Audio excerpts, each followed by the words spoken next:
I saw Jesus in the sky. I heard him say, "I am here, it is finished, and it is done."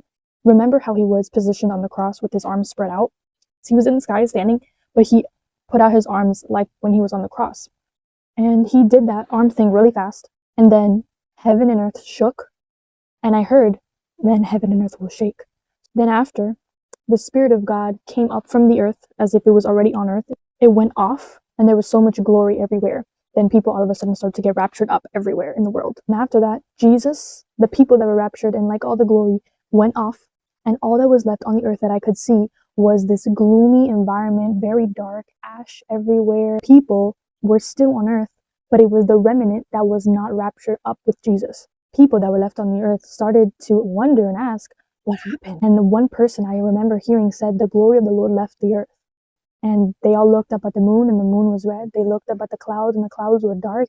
Just like how it talks in Revelation about the blood moon and the atmosphere of the end times, the description fit perfectly. I saw Jesus come in the sky with horses, and I saw his face, and his eyes were like pure white, but I knew, and you could just feel it. He was so upset. He was so mad.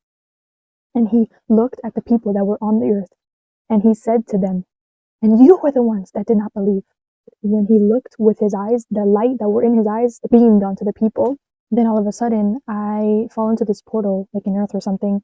And I remember when I went through the portal, I went to hell, not as if I was suffering, but like the Lord was showing me something through that. I remember seeing first the Spirit of the Lord hovering over me, protecting me from what was happening down there. When I first entered the vision, I heard someone say, "Believe in him." And there was lava everywhere. There was people screaming, some crying. I didn't hear it a lot. There was just anguish, and I just remember the atmosphere being so scary and wrenching. There's no word on earth to describe the atmosphere, the activities that happened in my vision and in hell, period. This is a very graphic part. I seen a woman. I heard her. There were demons tormenting her.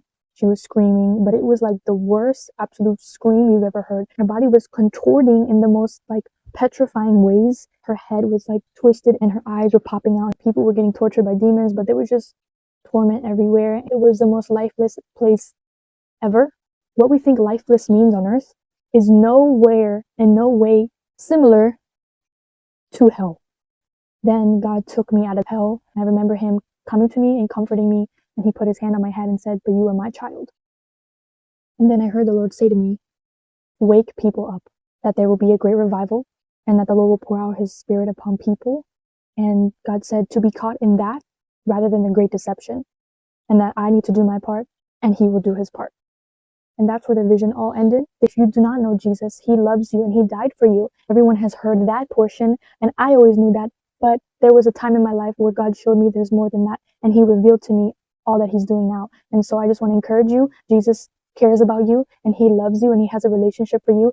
The truth is, telling you you're going to go to hell will not bring you closer to God. Telling you that grace is here and that truth is here, God welcomes people who are humble, that will bring you to a place where you can say, God is good, because he is good. And God is giving us chances after chances to open our eyes to this, to saving people from bondage, from trauma, from sadness and brokenness. God is going to bring a great multitude of people to him to reveal that actually God does give peace. You can walk in life without anxiety. You can walk in life with purpose and direction, because everyone that watches this video has a purpose, and God has a plan for you better than any direction you could have made for your own life.